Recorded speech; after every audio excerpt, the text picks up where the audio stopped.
Welcome! We are now at Lecture 9 of the course of Maintenance Modeling and Analysis. Today we will discuss the specific topic of supervised learning. We will learn how to create different types of supervised models in machine learning. Concretely, we will discuss random forests, k-nearest neighbors, and also neural networks. Importantly, we will see how these three types of models do work inside. As we transition into this new lecture from the previous lecture, it is important to remember the differences and the relationships between supervised learning and unsupervised learning. And let us see this with an example. Imagine that you are the owner of a gym and you have information about your clients. You have specifically information about how many times they come to the gym to exercise, how many hours they spend practicing exercising, and what is their weight in kilos.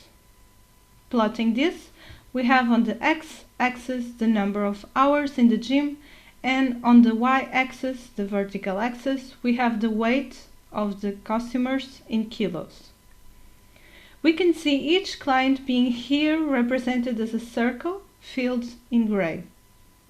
And what can we do here? Because we do not have a concrete goal, we just have the data, we can do unsupervised learning. We can try to see patterns in the data. One such pattern could be us grouping the clients into different groups. We can cluster them. Here we see two well-defined clusters. This could be obtained by automatic clustering, and this gives me very valuable information. But what happens is that sometimes what we want is to predict or to obtain information about a specific thing. In the example of the gym, we may want to inquire about heart diseases in our clients. For that, imagine that we scan or that we survey our clients and that we obtain information about each one of them if they have a heart condition or not. In this example, the clients will have different characteristics, the weight and the number of exercise hours. The information that I have about the heart diseases of my clients will allow me to paint my circles representing the clients in different colors. Green will be the clients without a heart condition, red will be the clients with a heart condition.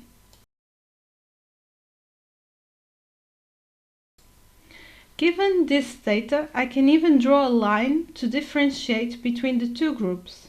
This line is actually quite nice because it will allow me to classify as red or green the newcomers to the gym, according to their weight and exercise level.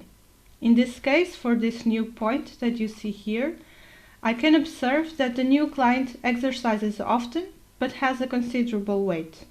Still, according to the line that we drew, the model, let's say, we predict it probably doesn't have a heart disease.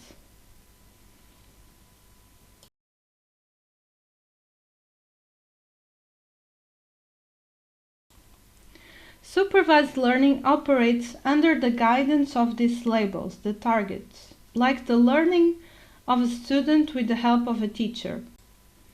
In contrast, unsupervised learning does not have the benefits of having such labeled guidance. It works with unlabeled data, trying to discern the structure or the patterns within.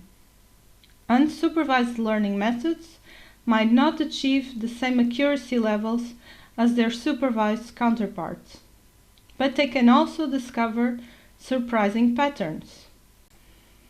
Supervised learning is like using a GPS with a predefined destination. You're guided step by step based on known information. Unsupervised learning, on the other hand, is like exploring a city without a map. You discover patterns and landmarks on your own without specific guidance. In this lecture, we will focus on supervised learning. In specific, we will talk about the inner workings of 3 models. There is a multitude, a variety of other methods in machine learning, but probably the most famous is the neural networks. We will leave this hot topic, the neural networks topic, to the end of the lecture. Stick with us until the end of the video. Regardless of the model that you use, there is a machine learning pipeline, a process that you should follow. In general, and this varies per author of course, you can consider 5 steps. The first step is about data collection and preprocessing. First, it involves collecting the data. In supervised learning, the data is labeled, meaning each input data point has a corresponding known output. Before feeding the data into the model, it often needs to be cleaned and transformed. This step can involve handling missing values, removing outliers, encoding categorical variables, and scaling or normalizing numerical features. The second stage of the pipeline involves splitting the data. The labeled data is typically split into at least 2 subsets, a training set and a testing set. Sometimes a third validation set is also used. The training set is used to train the model and the validation set to tune hyperparameters, while the testing set evaluates the model performance. The third step is about model training and evaluation. In this step, we choose an appropriate machine learning algorithm based on problem type, classification, or regression, and also regarding the nature of the data. The chosen model is trained on the training dataset. During this phase, the model learns the underlying patterns in the data based on input features and known outputs. Once trained, the model performance is evaluated on the testing set to determine how well it generalizes to new, unseen data. Hyperparameter tuning. Most models have hyperparameters that can be adjusted to optimize performance, and in this step involves creating different models, searching for the best hyperparameters that attain the highest accuracy or other desired metrics. After achieving satisfactory performance on the testing set, the model can be deployed into a production environment where it can start making predictions on real-world data. Throughout this pipeline, feedback loops are essential. It is not a straight process. For instance, if the model's performance is not satisfactory during the evaluation phase, one might need to revisit data preprocessing steps. The pipeline's iterative nature ensures continuous improvement and refinement of the model. In other words, it takes time and effort to build a good machine learning model. In the field of supervised learning, there are 2 problem types, each with its own set of challenges and methodologies. One of the primary types is classification, which focuses on categorizing data points into predefined classes. Within classification, there are 2 subtypes: binary classification, which distinguishes between 2 classes, having hard condition or not, being faulty or not, and so on, while multi-class classification categorizes data into more than 2 classes, having no hard condition, having a mild hard condition, and having hard condition, being healthy, faulty, or very close to failure. So 3 classes in these 2 examples. Regression is another type of supervised learning. It aims to predict a continuous output value based on 1 or more input features. Random forests are an ensemble learning method that combines multiple models that are the decision trees to produce a more accurate prediction than a single decision tree. We use the term forest because we use a collection of trees, where each tree in the ensemble casts a vote for a class label or predicts a specific value. If it casts a vote, it is a classification. If it predicts a specific continuous value, is a regression. The final output of the random forest is determined by aggregating the votes or the predictions. But if a random forest is a collection of decision trees, what is a decision tree? A decision tree resembles a tree structure where each internal node denotes a test on an attribute, on a feature from your dataset. Each branch represents the outcome of that test, yes or no. And each leaf node, that are the nodes that are the bottom of the tree, holds a class label or a continuous value decision. The topmost node in a decision tree is known as the root node. The decision tree that I'm showing you determines the failure of the equipment based on temperature and pressure. This decision tree, in particular, starts by checking the temperature. If it is greater than 50, it checks the pressure. If the pressure is also high, greater than 150, the equipment is deemed to have been in a faulty state. If the temperature is, in the contrary, between 50 and 25 degrees Celsius, then it's also not in a good condition. Otherwise, the equipment is considered healthy. Decision trees are constructed, they are created in a top-down manner, starting with a dataset that gets split into subsets based on the feature that provides the most informative split, according to metrics like information gain or Gini impurity. This process of splitting is recursively applied to each subset, resulting in a tree-like structure. In regression decision trees, we need to assign intervals of values to the leaf nodes. We care about finding a specific value and not a class. For the same example, we could be interested in knowing how long it is left until the equipment fails, the famous remaining useful life. One of the key advantages of decision trees is their interpretability. They offer a transparent way to visualize the decision-making process, making them accessible even to those without a technical background in machine learning. One of the main advantages of random forests is their ability to manage large datasets with high dimensionality. They can also handle missing values, and to some extent, they are not easily overfitted, especially when they use many trees inside. The algorithm also provides a good indicator of the importance of features, which can be instrumental in feature selection. Furthermore, random forests can be used for regression and classification tasks, making them a flexible option for various predictive modeling tasks. However, like all algorithms, random forests have their limitations. They can be computationally intensive when they have many trees, leading to longer training times. While they can handle higher dimensionality well, they do not perform as efficiently when the dataset has a lot of noise. The results of random forests are not so easily interpretable as a single decision tree, as we are dealing with an ensemble of trees.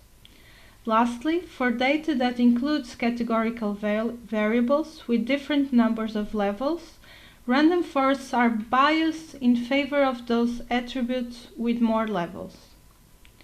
Now that we have discussed decision trees and random forests, let us move on to nearest neighbors.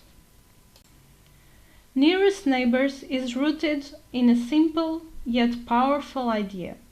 Objects with similar characteristics tend to have similar outcomes. At the core, the nearest neighbors algorithm relies on the concept of distance or similarity to predict the outcome of a new data point based on the outcomes of the closest, the nearest data points in the training set. Historically, using similarity or proximity can be traced back decades. However, the rise of computational power in the late 20th century made it feasible to compute distances between data points in large datasets, leading to the popularization of algorithms like k-nearest neighbors. The k in k-nearest neighbors refers to the number of neighbor data points that are considered when making a prediction. For instance, if k equals to 3, the algorithm would look at the 3 closest data points to determine the class of the new data point.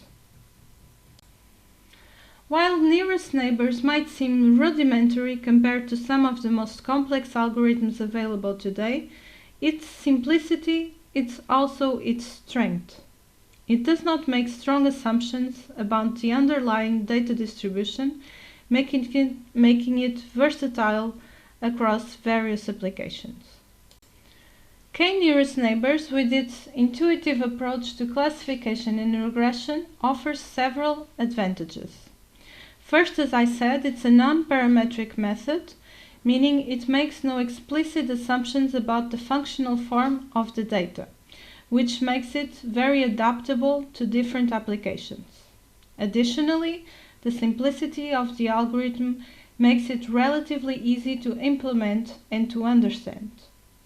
Training is also fast, since it mainly involves storing the dataset.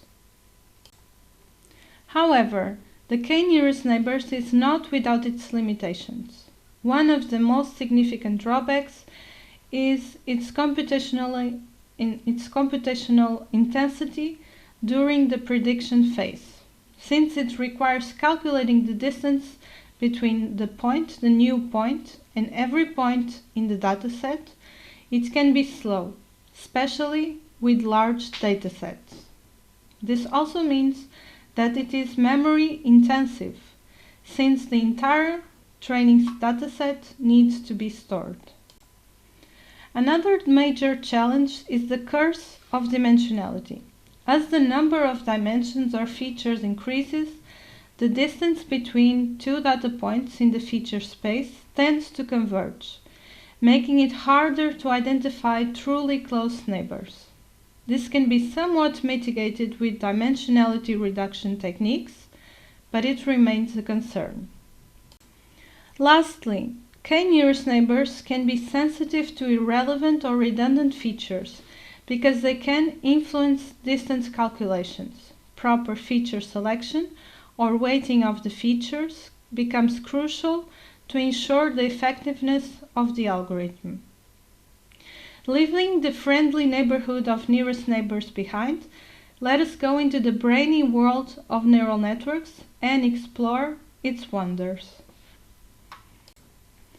Neural networks at the heart of modern artificial intelligence draw inspiration from the intricate workings of the human brain. Historically, the idea of creating machines that mimic the human's brain's decision-making dates back to the mid-20th century. Early pioneers envisioned a system where simple units, analogous to neurons, could be interconnected in a vast network to process information and produce outputs, much like our neurons in the brain. The fundamental building block of a neural network is the neuron. In both biological and artificial contexts, neurons receive input, process them, and produce an output. In the artificial field that we are, this processing involves weighted sums and activation functions, transforming the input data into a meaningful output. By connecting these artificial neurons in layers and adjusting the weights between them, the network can learn patterns and relationships in the data. The resurgence of neural networks in recent times, often under the umbrella term of deep learning, can be attributed to a confluence of factors, such as the availability of large datasets, advancements in computational power, and refinements in neural network architectures. Today, neural networks power a multitude of applications, from image and speech recognition to game playing, natural language processing, and they mark a significant leap from their early conceptual stages. In essence, neural networks represent a melding of biology, computer science, and mathematics, aiming to replicate the brain's unparalleled processing capabilities in a machine context. As we go deeper into this topic, we will explore the intricacies of their design, their function, and vast potential in the realm of artificial intelligence. The architecture of a typical neural network consists of an input layer, which receives the raw data, one or more hidden layers that process this data, and an output layer that produces the final prediction or classification. Each neuron in these layers is connected to neurons in the adjacent layers through pathways assigned with specific weights, which are adjusted during the learning process. A neuron's primary function is to take a set of inputs, multiply each input by the associated weight, sum them up, and then pass this aggregated value through an activation function. Eventually, you may also want to add a bias to the sum. Activation functions introduce non-linearity into the network, enabling it to learn from errors and make complex decisions. Common activation functions include the sigmoid, the hyperbolic tangent, ReLU, rectified linear unit, each with its unique properties and case studies. The process of feeding data through the network to produce an output is known as feed-forward. Starting from the input layer, data moves through the network, undergoing transformations at each neuron until it reaches the output layer. However, the initial predictions made by an untrained network are often inaccurate. This is where backpropagation comes into play. Backpropagation is an algorithm used for training neural networks. It calculates the gradient of the loss function concerning each weight by applying the chain rule, which is then used to update the weights and to minimize the error. In essence, in very simple terms, the network learns by iteratively adjusting its weights based on the difference between its predictions and the actual values, refining its performance over time. Together, the architecture, the simple yet powerful neuron, the activation functions, and the process of feed-forwarding and backpropagating form the foundational pillars of neural networks, enable them to model and solve a vast array of complex problems. Training a neural network involves adjusting the weights in a way that minimizes the difference between the predicted outputs and the actual target values. This difference is quantified using a loss function. Common used loss functions include the mean squared error for regression and cross entropy for classification tasks. The goal is to find a set of weights that minimizes the loss. Overfitting is a common challenge in neural network training, where the model performs very well on the training data but poorly on unseen data, on the testing data. To combat this, regularization techniques can be employed. Techniques like dropout randomly deactivate certain neurons during training, forcing the network to distribute knowledge across neurons. L1 and L2 regularization in penalties to the loss function, based on the magnitude or the number of the weights, discourage overly complex models and avoid overfitting. In essence, training a neural network is a delicate balance of minimizing loss, choosing the right optimizer, and applying regularization techniques to achieve the best generalization on unseen data. Neural networks come in various architectures, each tailored for specific tasks. The feed-forward neural network is the simplest form where information flows in one direction, from the input layer through hidden layers and finally to the output layer.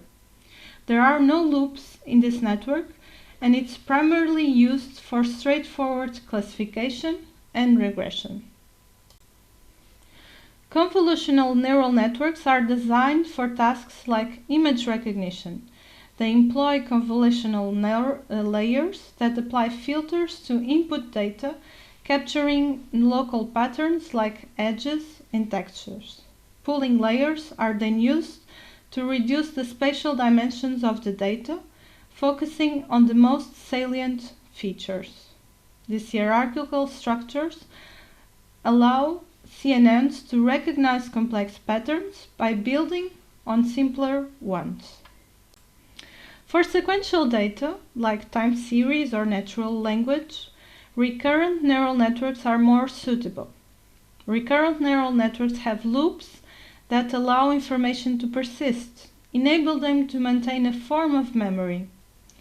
However, traditional recurrent neural networks struggle with long-term dependencies due to vanishing and exploding gradient problems. This has led to the development of more advanced architectures like long short-term memory and gated recurrent units, which use gating mechanisms to control the flow of information and are better at capturing long-range dependencies. In summary, while all neural network architectures are built on the concept of neurons, interconnected neurons, their specific structures and mechanisms are tailored to best handle unique challenges posed by different types of data and ultimately different types of goals. As we conclude this lecture, while the tools and techniques are sophisticated, the essence of machine learning remains rooted in learning from data and improving decision making.